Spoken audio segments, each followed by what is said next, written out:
नमो महावदन्याय कृष्णा प्रेम प्रदयति कृष्णाय कृष्ण चैतन्य नमने गौरतुसे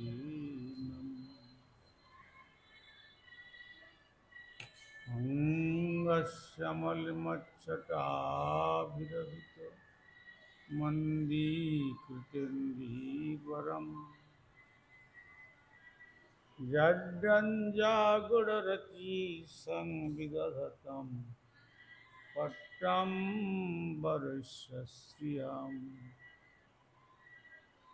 बृन्दारण्यविलासीनं हृदिलसद्दमाभिदामोदरम्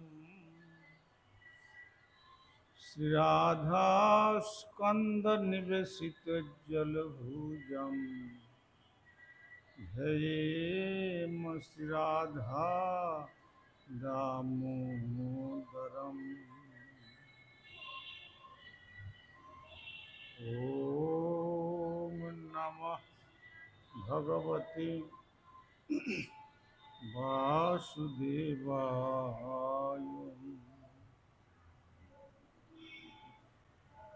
श्रुतिछन्दोबैक्खवदति परमं ब्रह्मपूरकम् श्रुतिर्वैकुण्ठं वदति किल यद्विष्णुसदनं सितद्दीपञ्चन्यविरलरसिकोऽयं व्रजवनं श्रीनवद्वीपं वन्दे परमसुखदं तं चिदितम् श्रीमायापुरं वन्दे परमसुखदं तं चिदितम्। देवी सुरेश्वरी भगवती गंगे त्रिभुवनतारिणी तरलतरंगी शङ्करमौलिनिवासिनि विमले मम मतिरस्तं तव पादकमले। भक्त्या विहीना अपराधलक्ष्मी क्षिप्तस्य कामादितरङ्गमध्ये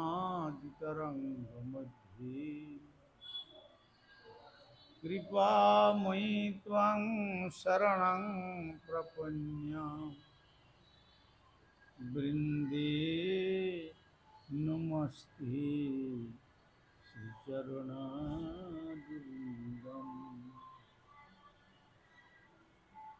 श्रीकृष्ण चैतन्य प्रभु नित्यानंद श्री अद्वैत गदाधर शिवासादि गौरभक्तवृंद। हरे कृष्ण कृष्ण कृष्ण हरे हरे, हरे राम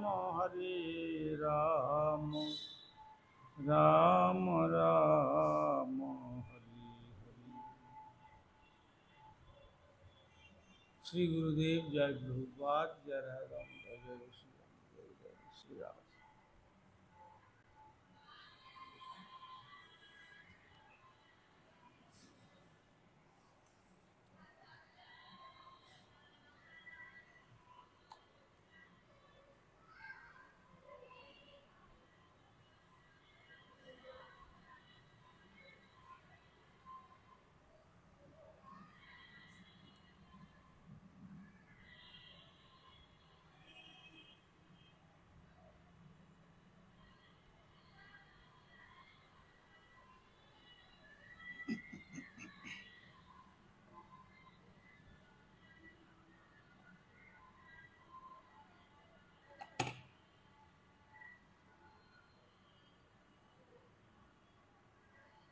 আমরা বিগত পূর্বে আস্বাদন করেছিলাম শ্রীমদ্ ভাগবতম দশম স্কন্ধের চতুর্বিংশতি অধ্যায়ে চতুর্দশ সংখ্যক শ্লোকে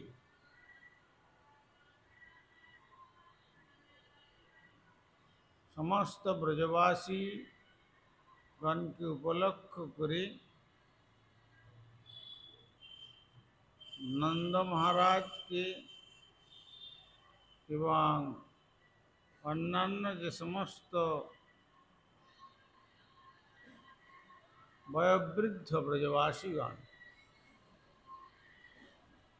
শ্রী নন্দ মহারাজের নেতৃত্বে তাদের যে পুরনো প্রথা অনুসারে ইন্দ্রযাগ অনুষ্ঠান করতেন, তো সেই সময়তেও কার্তিক অমাবস্যাতে নন্দ মহারাজের নেতৃত্বে সকলেই পূজার যেটা আড়ম্বরপূর্ণ প্রতিভা 84 ক্রোশ ব্রজমণ্ডলে শ্রী গোপাল দর্শন করে তার পুজোর অপ্রয়োজনীয়তা সম্বন্ধে তিনি বিভিন্ন যুক্তি প্রদর্শন করে যাতে ইন্দ্রযাগের পরিবর্তে গিরিরাজ গোবর্ধনের পুজো ব্রজে প্রচলন হয়, সেই সম্পর্কে তিনি উপদেশ দিয়ে চলেছেন। তাই পঞ্চদশ সংখ্যক শ্লোকে বললেন, কিমিন্দ্রেণেহ ভূতানাম স্ব-স্ব-কর্মানুবর্তিনাম অনিষেণন্যথা কর্তুম স্বভাববিহিতং নৃণাম। কিম ইন্দ্রেণ ইহ ভূতানাম স্ব-স্ব-কর্ম,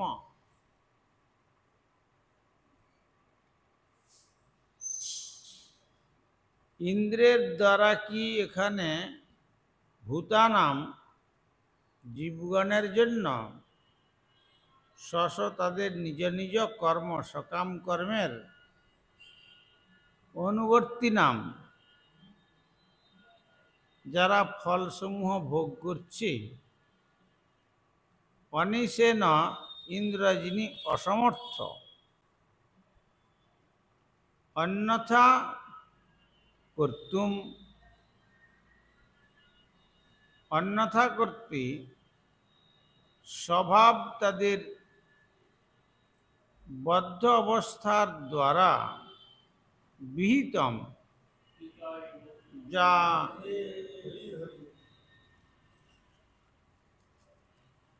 ভাগ্য নির্মিতম, অর্থাৎ ভাগ্যের দ্বারা নিয়ন্ত্রিত, নৃণাম এই সমস্ত মানুষের জন্য। অর্থাৎ শ্রী ভগবান সর্বাবতারী লীলা পুরুষোত্তম ব্রজেন্দ্র নন্দন শ্রীকৃষ্ণ মাত্র ৫ম বর্ষ বয়ক্রমকালে সেখানে নন্দবাবা আদিকে বলছেন, এই জগতে জীবেরা তাদের নিজ নিজ নির্দিষ্ট প্রারব্ধ কর্মফল ভোগ করতে বাধ্য হয়।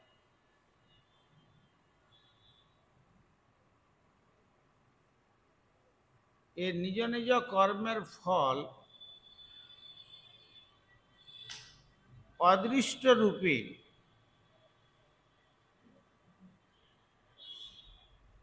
তাদের কর্মফল ভোগ করতে বাধ্য। কেন বলেছেন? অবশ্যমেব ভুক্তব্যম কৃতং কর্ম শুভাশুভম। আমাদের শুভ এবং অশুভ কর্মের ফল দুটোই আমাদের ভোগ করতে হয়। কিভাবে? প্রারব্ধ, অপ্রারব্ধ এবং কূট। প্রারব্ধটি হচ্ছে ফলবান,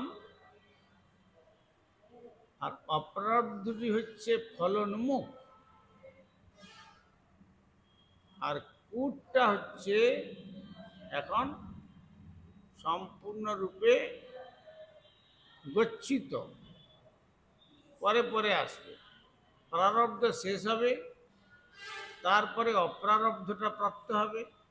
অপ্রারব্ধ শেষ হলে তারপরে কূট যে কর্মফল সেটি শেষ হবে। আর তারপরে এই জীবনে যারা আমরা ভালো অথবা মন্দ কর্ম করে যাই, সেই ভালো এবং মন্দ কর্ম আবার কূটের পরে সেটি আবার তার সঙ্গে সংযোজিত হবে। অর্থাৎ ওই কূট যখন অপ্রারব্ধকে অতিক্রম করে প্রারব্ধতে পৌঁছবে, তখন আমাদের এই জীবনের কর্মফলগুলো তখন কূটেতে স্থান প্রাপ্ত হবে। যেমন তুনের মধ্যে স্বরসমূহ গচ্ছিত, আর একটি স্বর ধনুকের মধ্যে ধরা হয়েছে, এখনো নিক্ষেপ করা হয় নাই, আর একটা স্বর ছেড়ে দেওয়া হয়েছে। ছেড়ে দেওয়া যেটা প্রারব্ধ ভোগ হচ্ছে, আর যেটা ফলন্মুখ ছাড়বে। অর্থাৎ আমি জানি না আগামী করলে আমার কি কর্মফল ভোগ আছে, সেইটা হচ্ছে অপ্রারব্ধ। যেমন কেউ জানতো যখন দমদম এয়ারপোর্টে প্লেনে বসেছিল, এই দমদম না আহমেদাবাদে, তারা জানতো কি যে আর 15 মিনিট পরে তারা সকলেই মৃত্যুবরণ করবে। সেটা অপ্রারব্ধ। তারপরে তাদের কূটটার সংযুক্ত আছে। তারপরে সে তখন কি হলো না, ওই অপ্রারব্ধটা যখন শেষ হলো, তখন কূট থেকে আবার ওটাতে অপ্রারব্ধে আসবে, এবং এ জীবনে যা করে গেছে সেটা আবার কূটেতে গচ্ছিত থাকবে। এই হচ্ছে ভগবানের প্রকৃতির বিধান অনুসারে এইভাবে জীব তার কর্মের ফল নিয়ে জন্মগ্রহণ করে, আর নানাজনিতে, আর কর্মফল নিয়ে তারা ভোগ করে।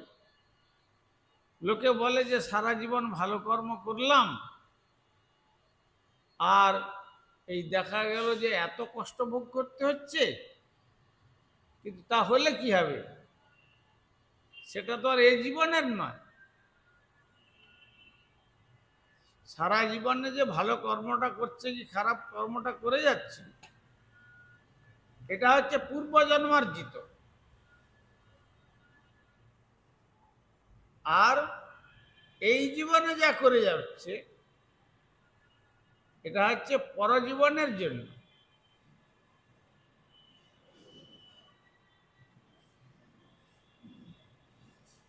এই জন্য শ্রী গুরুপাদ পদ্ম বলতেন, this life is the foundation of your next life. এই জীবনটাই হচ্ছে তোমার পরজীবনের ভিত।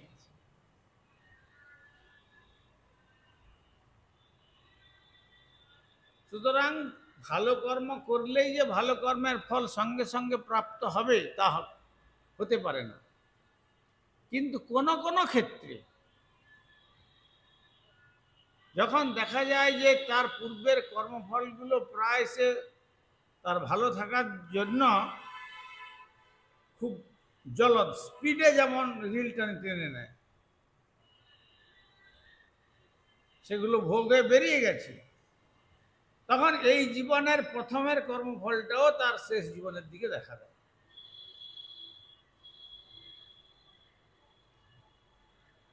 আর যাদের সেই কূট পর্যন্ত প্রচুর পরিমাণ ভালো মন্দ কর্মের ফল জমে আছে,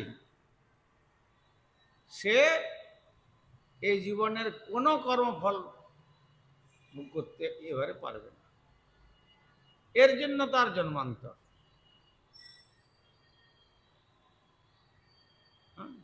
আর যদি জন্মান্তর হয়, তখন জন্মান্তরের মধ্যে কি হবে, যত রকমের প্রাণী উদ্ভিদ জগৎ আছে, পশু জগৎ আছে, এইসব জনিত তাকে পরিভ্রমণ করতে হবে। আর যদি তুনে যদি আর কোনো স্বর না থাকে, অর্থাৎ কূট যে প্রারব্ধ কর্মফল, সেটা যদি আর না থাকে, তখন জানতে হবে সেই ব্যক্তিটি হচ্ছে সুকৃতিবান, পাপ পুণ্য দুটোকেই অতিক্রম করে গেছে। আর সেই সুকৃতিটা হয় গুরু বৈষ্ণব ভগবানের সেবার দ্বারা।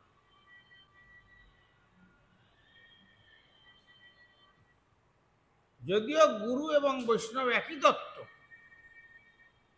তথাপি আমাদের গ্রন্থকার তিনি বলেছেন যে গুরু বৈষ্ণব ভগবান তিনের স্মরণ, তিনের স্মরণে হয় বিঘ্ন বিনাশ।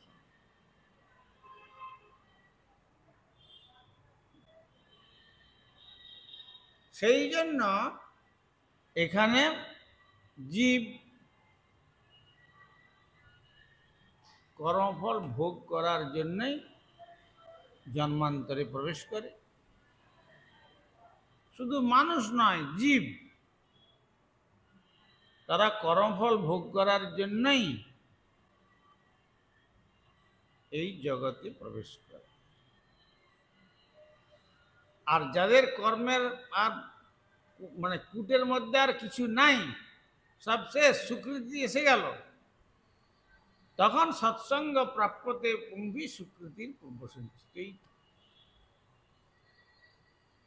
সেই পূর্বজন্মার্জিত সুকৃতি, তখন সেই সুকৃতির রিলটা তখন আসবে। সুকৃতির রিল যখন ডিসপ্লেতে দেখা যাবে, তখন তার গতিটা ঊর্ধ্বগামী হবে। কোথায়? ব্রহ্মাণ্ডের পরপারে, বিরজা নদীর ওপারে, যেখানে গীতাতে ভগবান বলেছেন ন তদ্ভাস হয়েতে সূর্য ন শশাঙ্ক ন পাবক যদ্গত্বা ন নিবর্তন্তি তদ্ধাম পরমং। আর সেখান থেকে আর পুনরাবর্তনের কোনো কথা নাই। যেমন উপনিষদ বলেছেন তমেব বিদিত্বা অতিমৃত্যুমেতি ন অন্যৎ পন্থা বিদ্যতে নয়। তমেব বিদিত্বা অতিমৃত্যুমেতি, তোমাকে জানতে পারলে বা তোমার লোকে গেলে যেতে পারলে, অতিমৃত্যুমেতি অর্থাৎ মৃত্যু নামক যে এইটি যে মহাময় জগতের এক মহান দূত, তার কবলে আর তাকে কবলীকৃত হতে হয় না। ন অন্যৎ পন্থা বিদ্যতে না, এছাড়া অন্য কোনো পন্থা নাই যে এই জন্ম মৃত্যু চক্রকে রদ করতে পারে, বন্ধ করতে পারে।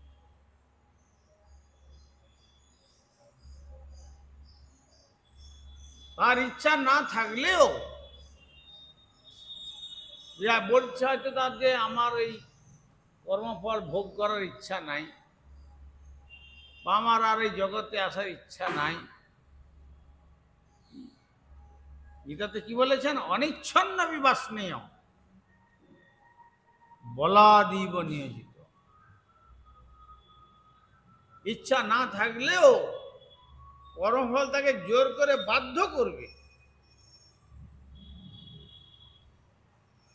এই জগতে আসার জন্য। এই জন্য কর্মফল কাউকে ছেড়ে দেবে না, সকলকেই তার ভালো এবং মন্দ উভয় কর্মের ফল ভোগ করতে হবে।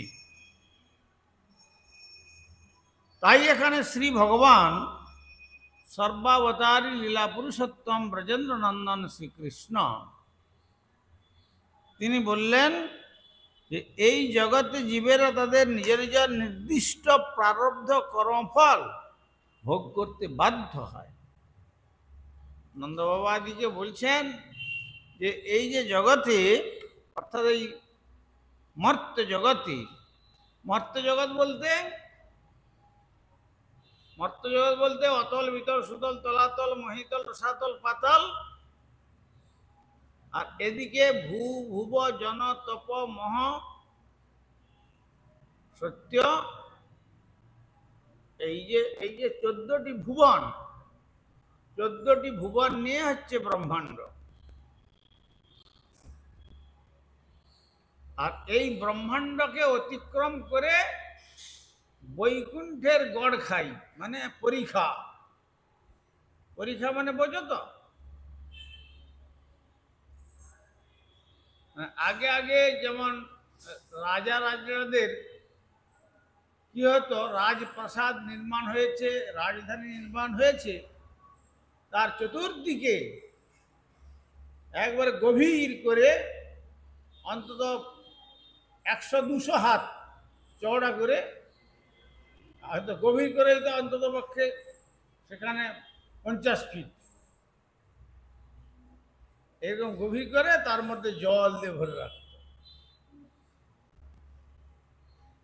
যাতে অন্য রাজ্যের কোনো দস্যু, অন্য কোনো রাজা সহজে আক্রমণ করতে না পারে। তেমনি এই ব্রহ্মাণ্ডের পরে, এই ব্রহ্মাণ্ডকে অতিক্রম করে অপ্রাকৃত ভগবত ধামে যাওয়ার জন্য সেখানে সেই রকম একটা পরীক্ষা, যার বাংলা অর্থ গড়খাই, সেই রকম সেটির নাম কি? বিরজা। এই জন্য সাধকের সাধনা করতে করতে বিরজা ব্রহ্মলোক ভেদী পরব্রহ্ম পায়। কবিরাজ গোস্বামী বলেছেন সে বিরজাকে অতিক্রম করবে, আর বিরজাকে অতিক্রম করলে ব্রহ্মলোক আছে আবার একটা, ব্রহ্মার সত্যলোক নয়।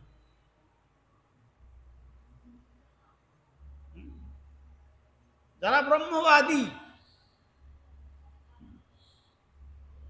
বা এই যাদের ভগবানের দ্বারা যে সমস্ত অসুরগুলো নিহত হয়,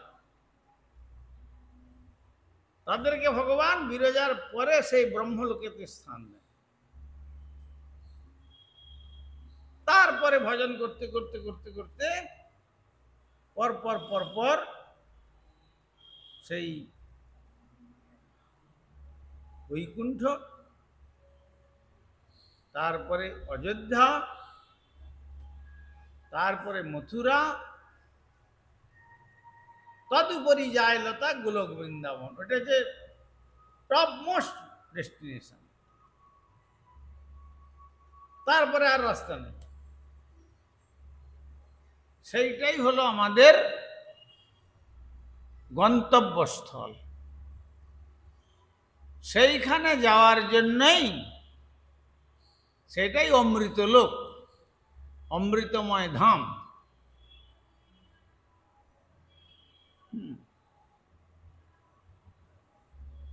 সুতরাং সেই স্থানে যাওয়ার জন্যই বিষ্ণু ভক্তগণ একমাত্র ভগবান শ্রীহরির আরাধনা করে। লোকে বলে না যে যেভাবে আরাধনা করুক না কেন সেইখানে পৌঁছে যাবে, কিন্তু শ্রী ভগবান কুরুক্ষেত্র রণাঙ্গনে জলদ গম্ভীর স্বরে ঘোষণা করে জানিয়ে দিয়েছেন। কি বলেছেন? জানতি দেবব্রত দেবান, যারা ইন্দ্রিয়াদি দেবতার পুজো করে তারা তাদের দেবলোকে গতি। দেবলোকটা কোথায়? স্বর্গলোক। এটা ভূলোক, তারপরে ভুবলোক, তারপরে স্বর্গলোক।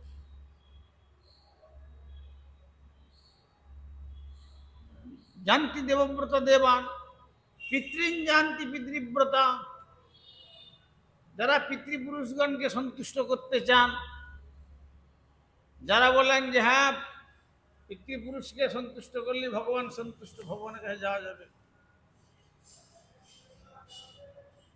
বলছেন সেটা সম্ভব হবে না। পিতৃলোককে আরাধনা করলে তাদের গতিটা পিতৃলোক পর্যন্ত যাবে।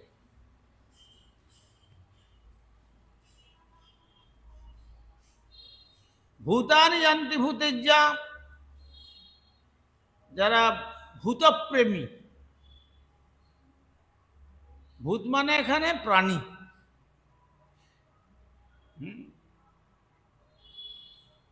তাদের যারা আরাধনা করে, যেমন এই মনে করুন গরিব দুঃখী রোগী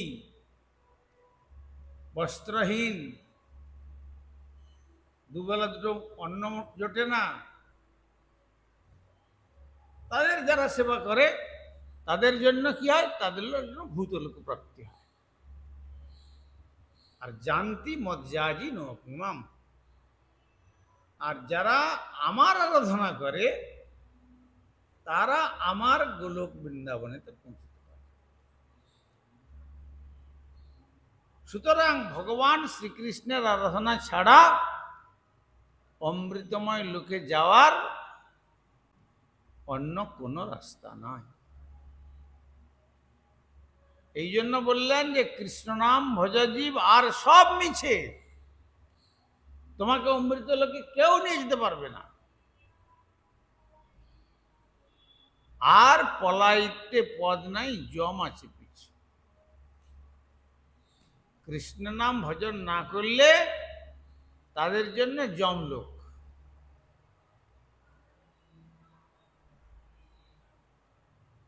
এই জন্য বলছেন চারি বর্ণাশ্রমী যদি কৃষ্ণ নাহি ভজে। চার বর্ণ এবং চার আশ্রম, ব্রহ্মচর্য, গারস্থ, বানপ্রস্থ, সন্ন্যাস, ব্রাহ্মণ, ক্ষত্রিয়, বৈশ্য, শূদ্র বা ম্লেচ্ছ অন্তজ, যদি কৃষ্ণ নাহি ভজে, সকর্ম করিয়াও সে রৌরবে পড়িব। বর্ণ এবং আশ্রমোচিত কর্ম করেও রৌরব নামক নরক তাকে ভোগ করতে হবে, সেই নরক যন্ত্রণা।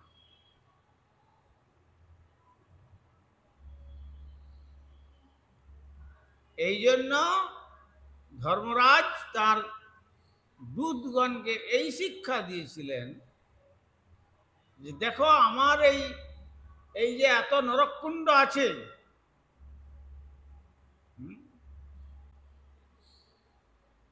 শাস্ত্রে কত নরককুণ্ডের কথা বর্ণনা দিয়েছেন। হ্যাঁ, কি 16,000 যে নরককুণ্ড, বিভিন্ন রকম পাপীকে সেই রকম নরককুণ্ডে ফেলে তাকে শাসন করা হচ্ছে। তো এই চার বর্ণ আশ্রমী যদি ভগবান শ্রীকৃষ্ণের না ভজন করে তাহলে তাদের গতিটা নরক ভোগ, রৌরবে পরিমর্য। আর সেই রৌরব কাকে নিয়ে যেতে পারবে না? জিহান ভক্তিং ভগবত গুণনাম ধ্যেয়ম, যারা এত সুন্দর নরতনু লাভ করে এই জিহটা পেয়েছিল, কিন্তু একবারও ভগবান শ্রী গোবিন্দের নাম জিহাতে কীর্তন করল না। চেতশ্চ ন স্মরণাৎ তচ্চরণার বৃন্দম, অজামিল উপাখ্যানে বলেছেন। চিত্তটা পেয়েছিল, কিন্তু চিত্তের মধ্যে জগৎকে বসিয়ে রাখলো, একবারও ভগবান শ্রী রাধা গোবিন্দের পাদ পদ্ম চিন্তা করল না।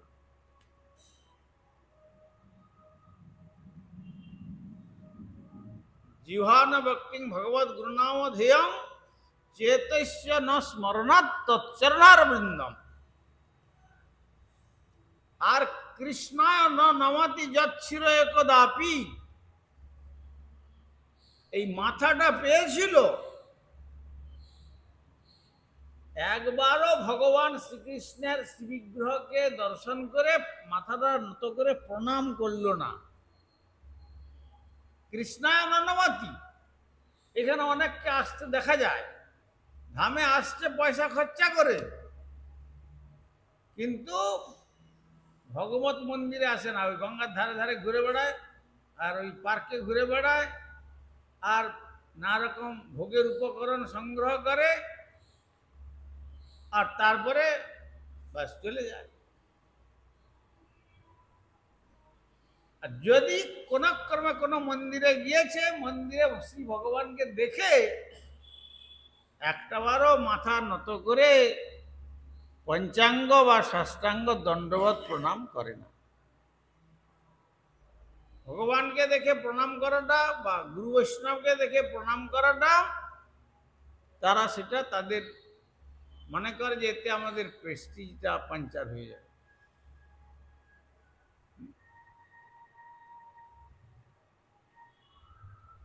ওই জন্য বলছেন দেবতা প্রতিমাং দৃষ্টা জ্যোতিঞ্চৈব ত্রিদণ্ডিনাম নমস্কার ন কুর্যা চেত উপবাসেন সিদ্ধি। দেবতা প্রতিমাকে দর্শন করে যারা প্রণাম করল না,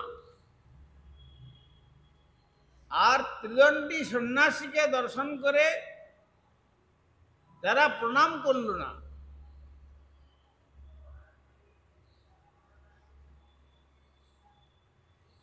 তার প্রায়শ্চিত্তটা কিসে হয়? উপবাস দিয়ে প্রায়শ্চিত্ত করতে হয়। যদি কোনোদিন না করে, দর্শন করেও, এমনকি সেই রকম সামর্থ্য যদি সাধক হন, বৃন্দাবন দাস ঠাকুর বলেছেন, যে কুলের পুত্র যদি করে সন্ন্যাস, পিতা আসি পুত্রকে করে নমস্কার।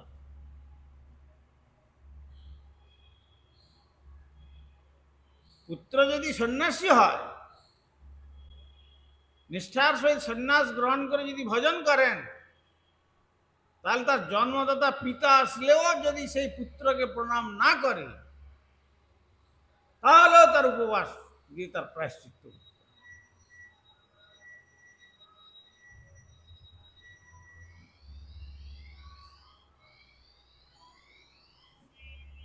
তো যদিও পুত্র সন্ন্যাস গ্রহণ করেছেন, তাহলেও তখন পুত্র কি করবেন?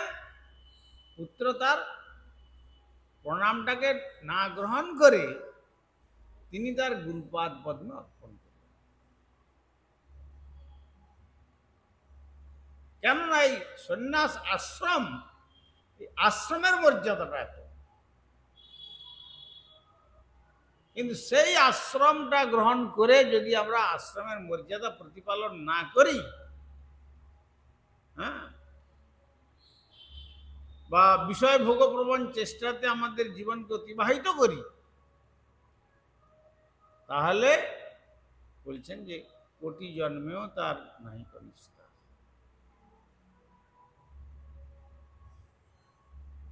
কোটি জন্মেও সে নিস্তার লাভ করতে পারবে।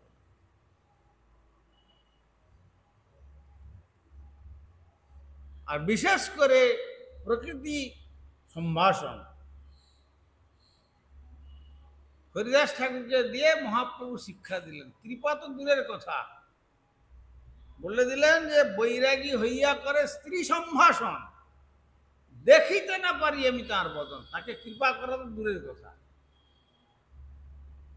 আমি তার মুখ পর্যন্ত দর্শন করি না।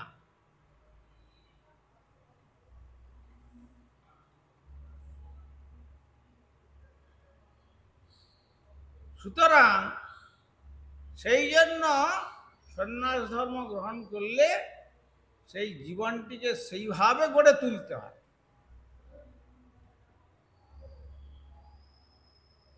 আর যদি তার না হয় তাহলে বলছেন কোটি কল্পকালেও তার না হয় নিস্তার। কোটি কল্পকাল, এক কল্প নয়।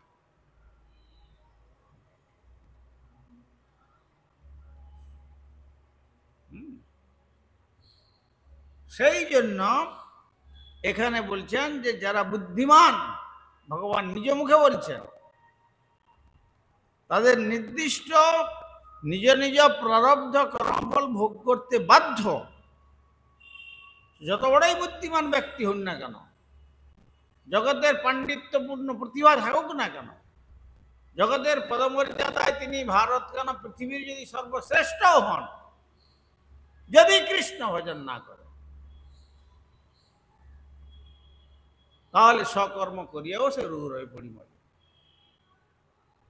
তাকে রৌরব থেকে নিস্তার করতে কেউ পারবে না। সেই জন্য বললেন জিহান ব্যক্তি ভগবত গুণনাম ধিয়ম চেতশ্চ ন স্মরণাৎ তচ্চরণারবিন্দম কৃষ্ণ ন নমতি যচ্ছির একদাপি। এত সুন্দর নরতনুটা লাভ করে একবারও ভগবানের উদ্দেশ্যে প্রণামটা করল না। তা না নয়ধ্যম অসদাকৃত বিষ্ণুকৃতমান, সেই অসৎ ব্যক্তিটাকে তোমরা আমার এই জম্পাস, হ্যাঁ, বন্ধন দড়ি,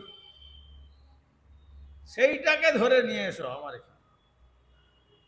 তার জন্য আমার এই নরক কুণ্ডগুলো আছে, হিসাব করে সে যে যে কার্য করেছে তার সেই রকম ফল তাকে ভোগ করাবো।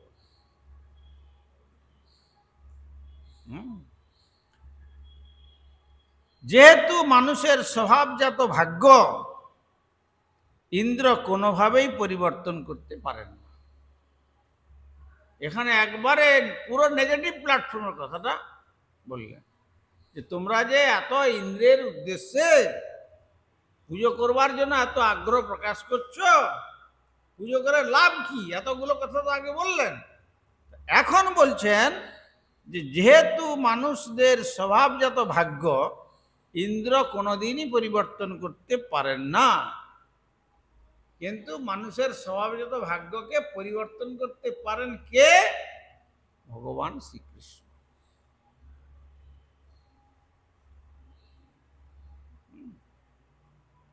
অজামিল তার প্রমাণ, দস্যু রত্নাকর তার প্রমাণ, গৌর লীলাতে জগাই মাধাই তার প্রমাণ, রাবণ আদি ঋষিপুত্র সেও রাক্ষস হয়েছিল। রাবণের পিতার নাম বিশ্বশ্রবা।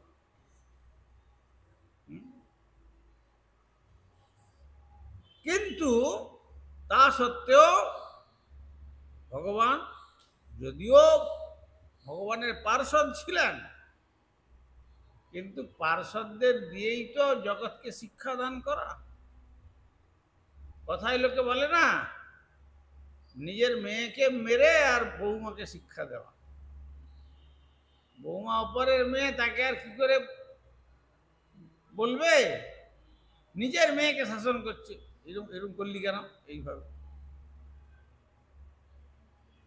তখন মনে মনে বৌমার নিজেই বুঝতে পারে, বুদ্ধিমতী যদি হন তিনি, তাহলে বুঝতে পারো যে এটা নিজের মেয়েকে মারছেন না, এ মারটা আমার উপরে পড়ছে, মানে এর থেকে আমাকে সংশোধিত হতে হবে।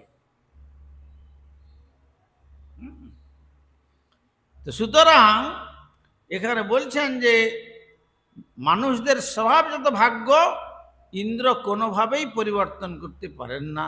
তাহলে তাহলে মানুষ কেন তাকে পুজো করবে? যদি স্বভাবের যে ভাগ্য, কর্মফল, এগুলো যদি সংশোধন করতে না পারেন, তাহলে কি জন্য ইন্দ্রের পুজো মানুষ করবে? কি দরকার আছে পুজো করার? এই বলে সমস্ত দিক থেকে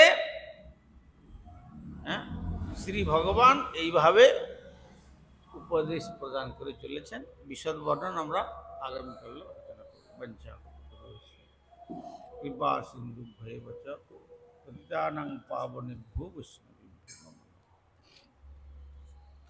হরিহরয়ে নম কৃষ্ণ যাদবায় নম, হরিহরয়ে নম হরে যাদবায় মাধবায় কেশবায় নম, হরে গোপাল গোবিন্দ রাম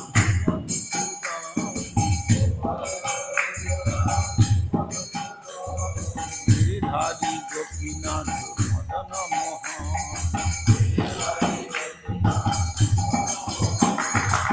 চৈতন্য নিত্যানন্দ শ্রী অদ্বৈত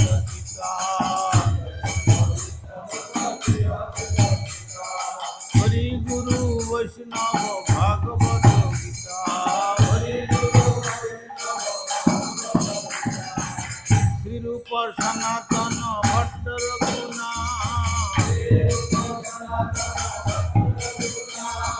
শ্রীজীব গোপাল ভট্ট দাস রঘুনাথ, এই ছয় গোসাইর করি চরণ বন্দন, যাহা হইতে বিষ্ণুনাথ অভীষ্ট পূরণ, এই ছয় গোসাই যার মুই তার দ্বার, আসবার পদ রেণু মোর পঞ্চগ্রাম, তাদের চরণ সেবী ভক্ত শনিবার, জনমে জনমে হয় এই অভিলাষ, এই ছয় গোসাই যাবে ব্রজে কইলাবার, রাধা কৃষ্ণ নিত্য লীলা করিলা প্রকাশ, আনন্দে বল হরি ভজ বৃন্দাবন, গুরু বৈষ্ণব পদে মজাইয়া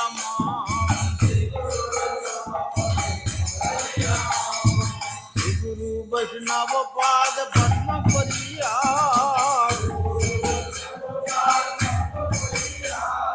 নাম সংকীর্তন কহে নরোত্তম দাস,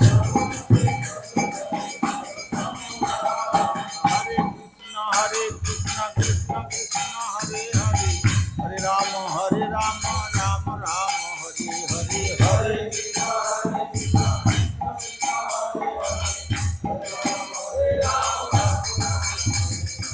हरे कृष्ण कृष्ण कृष्ण हरे हरे, हरे राम राम राम हरे हरे, हरे कृष्ण कृष्ण हरे हरे, हरे राम हरे राम, हरि बोल, हरि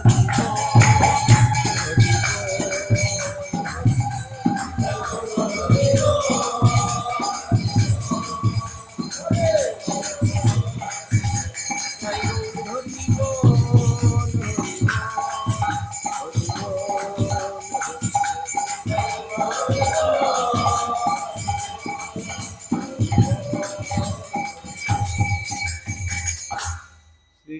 गुरु गौरांग गंधर्विका गिरिधारी श्री राधा गोविंद गोपीनाथ मदन मोहन श्री जगन्नाथ बलदेव सुभद्रा श्री श्री राधा रमन देव धामेश्वर श्री गौर सुंदर श्री जगन्नाथ देव श्री गिरिराज महाराज श्री राधा दामोदर जीव सुगंधराज श्रीमद भागवतम तुलसी महारानी तथा सांध्यकालीन भागवत अधिवेशन महामहोत्सव की जय।